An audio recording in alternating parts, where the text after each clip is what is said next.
In this video, I'll show you how to use the interactive configuration tool for string inverters and module configuration.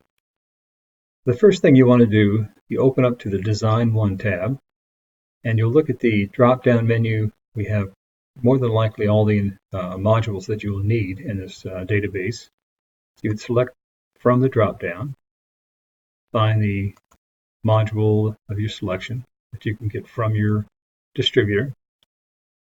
If you don't happen to find it in this database, you can input all the data in these green spaces. And if that's the case, all you have to do is slide up, select the 0 point, and that will show the data that you've input into this area right here. So we're going to go back and use the Hanwha Q-Cell. This is the 300-watt model. There are several different models. Most of them have the same voltage and amperage configurations, but a few of them are a little bit different, even for the same wattage. So be sure you select the correct one. Once you've done that, we can drop down to the inverter selection. Do the same thing. There's a database. Select from these string inverters. We have first the microinverters on this selection database, and then we have the string inverters for residential. Then we have the string inverters for commercial and some central inverters. So I've selected the SMA 5000 transformerless 240 volts, which is for residential. And without doing anything else, we can drop down and look at the configuration that the tool has done for us. We see highlighted in red, we see the size of the PV array for the inverter. Now this is based on a size proportion of the array being 125% greater than the inverter. This is kind of a standard sizing ratio in the industry. A lot of manufacturers of inverters will allow you to go up to 140%, even some up to 150% greater than the inverter rating itself. I have it default set on 125%. There is an adjustment for elevation, and that elevation, of course, causes the irradiance to increase, so we proportionally decrease the size of the PV array. So with 4,000 feet in this example, we've dropped that 1.25 or 125% ratio down to 113%. So if you wanted to go with an inverter's max ratio, let's go up to 135, which is pretty hefty for residential, then that elevation will drop it down to 123, and so we see that the PV array size goes up to 6.14 for this 5 kW PV array. I'm going to go back to my previous setting, 125%. It says we can put a 6.54 PV array into this inverter with this elevation, so I'm going to go with that. And what you may want to start with is the actual PV array size. Now, if you did that, instead of selecting the inverter, let's go up and just take the inverter out.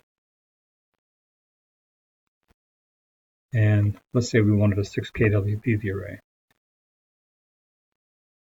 Well, it tells us with that ratio that we need to have an inverter rated at least 5 kW. We have our PV array size and our inverter size. So you can allow that to suggest an inverter size based on your ratio if you want to do that. If you want to design from that direction. Let me go back. I'm going to clear this out, and we'll leave that at kW. And go back and pick my inverter again. Let's drop down. SMA, this is the transformerless 5,240 volt. There we go.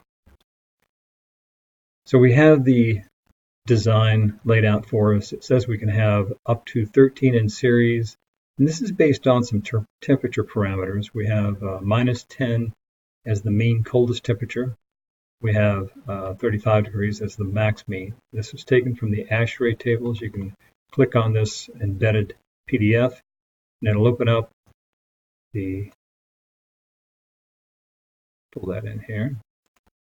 So we can just go through the cities throughout the U.S. and select the one that's most representative of our location, and they are alphabetical, so you'll have to scroll down for a while. Let me go out of that. So we have our temperature parameters, and we have the NOCT increase. I just have it default to 25 degrees C. And it varies depending on the actual installation, whether it's a rooftop, whether it's a ground mount, whether it's a canopy somewhere. So we'll change a little bit. So with those settings, it gives us the maximum number in series to not go over the max voltage of the inverter. So we have the inverter data showing up here compared to the module data and to the weather data. And it tells us the max number and the minimum number so that we don't drop below the minimum MPP operating range of this inverter. Most inverters these days have an operating range which is pretty low and pretty high, and then they have a max efficiency MPP range. So we try to stay inside of the max efficiency MPP range, but it will operate outside of those ranges and not lose too much efficiency in the process. So we have 18 modules suggested for us in this case. So with 18 modules, we could have 9 and 9. We have that selection here, 9 and 2. So that's one of the options we do have here of all these selections. So in order for this information to go somewhere else besides this page, we need to actually put it in to one of these green spaces. So we have this particular inverter has 2 MPP inputs. If they're identical, the number of modules you're inserting into each MPP input, then you can just put 9 and 2. So that's 2 parallel strings that are identical. If you were to be doing something, let's say 11 and 7. So we would have 1 and 1. So that gives us 18 modules in the PV array, but the strings are not the same. It does fall within the parameters here, so it will operate. It's not a problem. And then we'd select 1 and 2, so that we're looking at both of these to be fed over into the other pages. We wanted to go with 2 identical strings, 9 in each one. Go back, put 2, and then just pull this back out. All of the non-green cells are protected, so you will get the message if you try to input any information into it. So I have the column 1 selected, 9 and 2, and I just selected that right here, and it pulls this data in. We only have a single inverter for this design. We have that input right there. So when we see our data pull down, we see the module DC rating into all the inverters, number of modules, and number of inverters. So we're done for this page for the most part. There is a section down at the bottom where you can size the PV array if you wanted to actually try and fit it onto the roof. Let's say you had 2 rows, of 9 and 9, and your module spacers, your clamps, 1/2 inch to 1 inch, something like that. Then it gives you the total width and the height of the PV array. So if these were different size rows, if you had one row that had 10 and one that was at 8, it gives you the width of each row, and then of course the total height of that row. But otherwise, the information is being sent over. There is another section down here, but we won't get into that right now. Most residential systems, you won't need more than one inverter or one inverter manufacturer type, so we won't really get into that. So this information is sent over to our line diagrams. These are both 3-phase, and these are all single phase. The only difference between this one, LD1 load side, and LD1 line side, is that this is an interconnection with the utility on the line side. So the line diagram looks slightly different than the line diagram on the load side. Let's take a look at the load side. Let me increase the resolution just a little bit. Okay. So at the top of this tab, we have the module data. Below to the left, the module data is fed over. The inverter data is fed over. We have one of this inverter, so we have one PV array to deal with. Down below on the line diagram, you just see the flow of energy from the PV array to the interconnection. And we have this numbered because we have some labeling over here to help you out. So we have two strings, each with 9 in each string. And so we have that showing up here, and we have the two strings. It gives us the VOC at the coldest temperature of the year, and then the VMP, the operating voltage. Our string fuse size based on the ISC in this circuit. We're running these parallel from the roof or wherever we're running the PV array to our inverter. So we're all the conductors are running in the same conduit. They're not being combined anywhere. If they were, we would select combined, and the current that you're seeing in this conduit would be the combination of the two strings. So we don't have a combined string. So we have all those strings. We have 4 strings running from these two circuits to our inverter. So it gives us our max continuous current, 15.3, and so we look at the table 310.15b16. We have these embedded at the bottom of the page here. So you can open these up individually and select your conductor. So we have 15.3. We assume that the equipment we're tying into is 90-degree rated, and if that is the case, then we use this column, and we go down and find a conductor that's rated for our ampacity, and we cannot use a 16, so otherwise we could use that, but we can't use a 16 with these source circuits. So a number 14 with a 25 amp rating is the selection. So go back, select that, and put in 25 amps. We have a number 14. We have 25 amps. Then we'd put in the derate factors. This is based on the temperature other than 30 degrees C. If it's higher than 30 degrees C, then we do have to derate. And if we have more than 3 conductors in the conduit, which we do, we have 4, we have a derate factor on that as well. So we look at the little information tab, and it says we need to go, this would actually be 690.31A, but these two tables are identical except for some minor exceptions.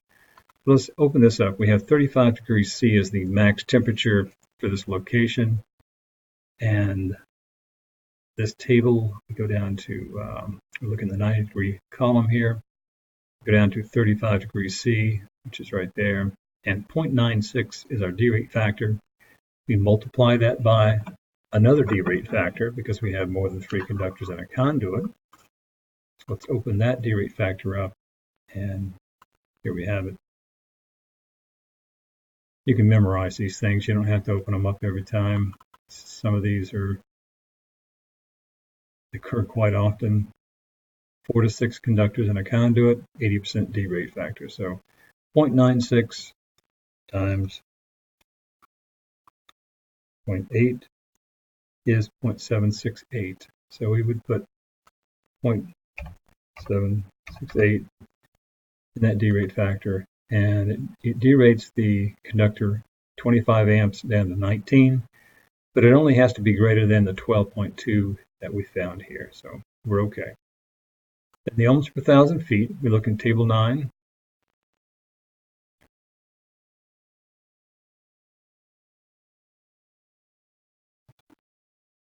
This up a little bit. We see that with number 14, we have 3.14 ohms per 1,000 feet. So we put that in.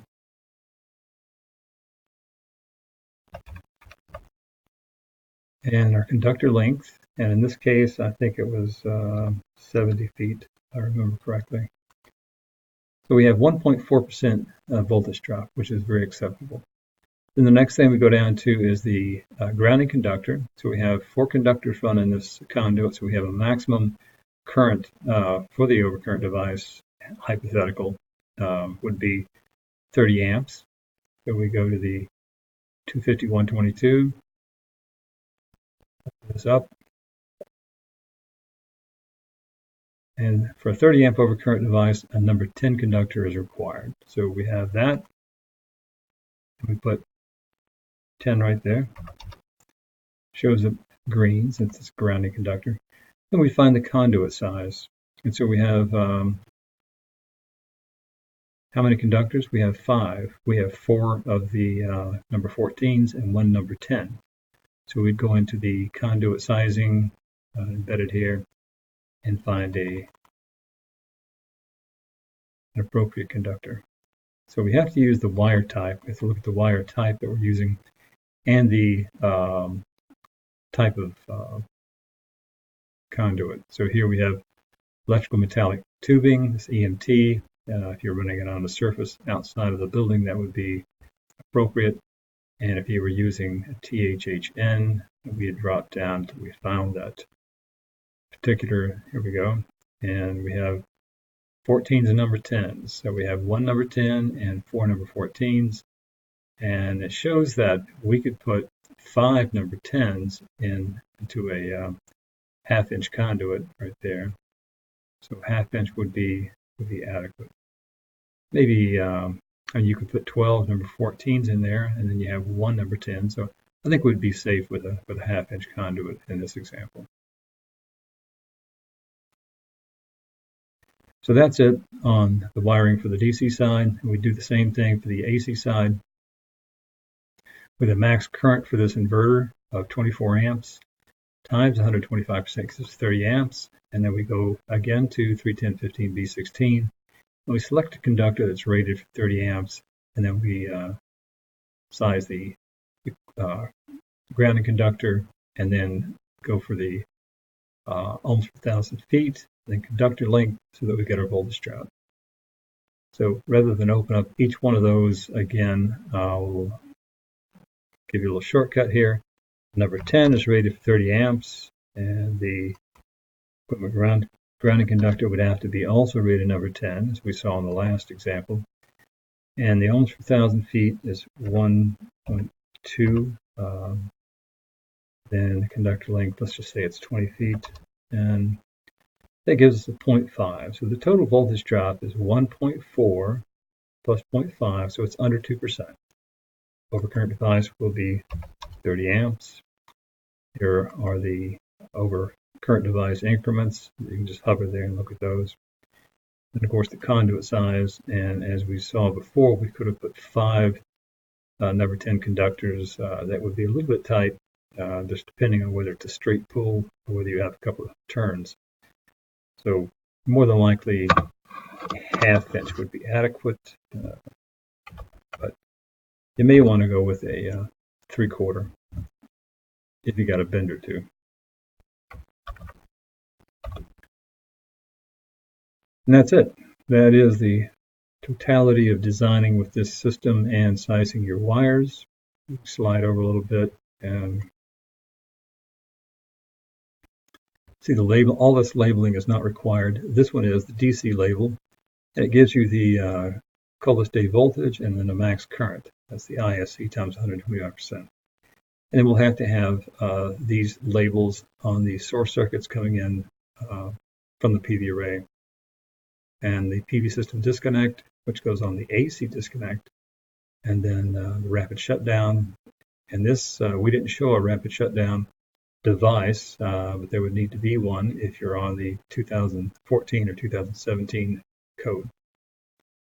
These two are probably not needed. However, it's a possibility, so I put the possibility there, so I put the label there.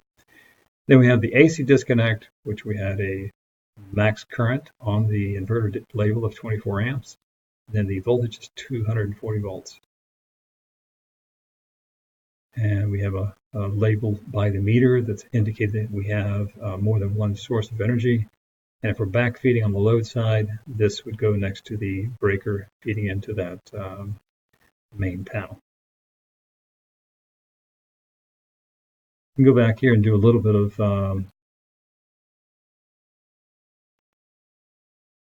not really financial, but just a little bit of production estimates.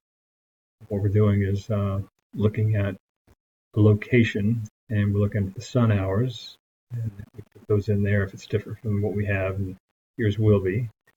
We have derate factors over here, and you have soiling if you want to put that in, power tolerance or degradation, maybe first year degradation of 2.5% to 3% for a multicrystalline voltage drop. We had about 2%, we put that in. And the inverter efficiency is fed in automatically from the data sheet. Then we have a PTC rating based on temperature. So what we have is about 87.9% net efficiency when you first start up. Take about 3% more out of that in the first year. That drops down a little bit to 87%. So back out.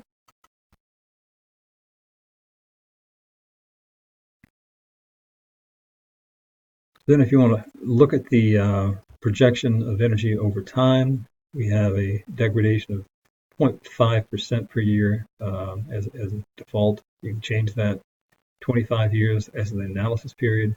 And availability is saying that the grid is up all the time, which is not usually the case, but you can put that percentage in there. And it'll give you the total kilowatt hours generated over that period of time.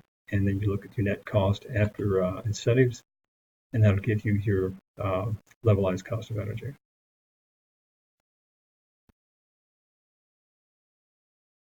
All right, well, thanks for going through this video. We're going to do another one with optimizers, and then we'll do another one with microinverters.